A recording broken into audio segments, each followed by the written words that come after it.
Franchement, étant chrétien, tout se résout à travers la parole. C'est pourquoi réellement cette émission que je regarde continuellement, j'ai voulu aussi partager mon histoire avec vous afin de trouver une solution.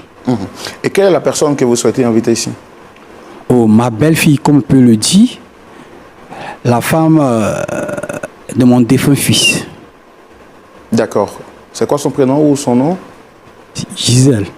D'accord. Et l'histoire qui vous oppose à Gisèle dure depuis combien de temps aujourd'hui? Oh, depuis la mort de mon fils, ça fait pratiquement 8 mois que franchement nous sommes à couteau tirés par rapport à la maison qui est léguée à mon fils. D'accord. Là, je vois que vous voulez quand même nous donner un peu plus de détails. On va le faire dans la rubrique Le Grand Déballage. Vous permet de vous exprimer librement et dire en profondeur qu'est-ce que vous êtes en train de vivre et qui vous fait venir publiquement justement sur ce plateau pour en parler. On y va tout de suite dans la rubrique Le Grand Déballage.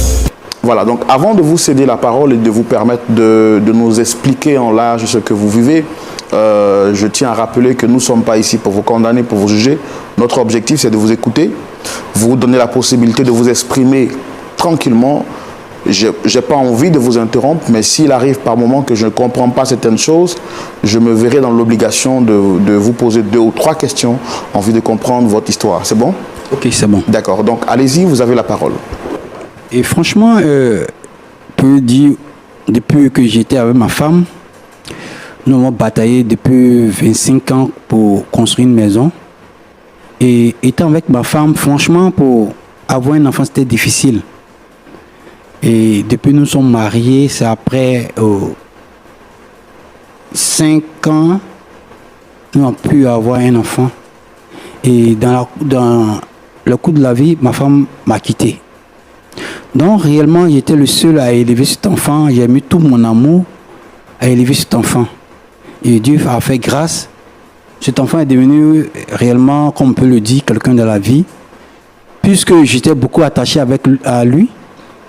Puisque j'ai perdu ma femme, donc je voulais pas me séparer de mon fils. Donc en construisant ce domaine, j'ai voulu qu'il puisse vivre là avec moi. Pour que nous soyons toujours liés, puisque sa maman n'est pas là. Et quand ma femme est décédée, je ne me suis plus remarié.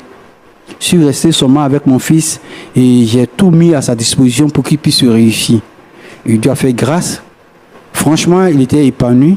Et un jour, il m'a dit que mon père, franchement, je suis devenu grand, je veux me marier. C'est déjà très beau. Puisque nous sommes 2, si c'est mari, j'aurai un petit-fils. Franchement, c'était avec cette joie qu'il y a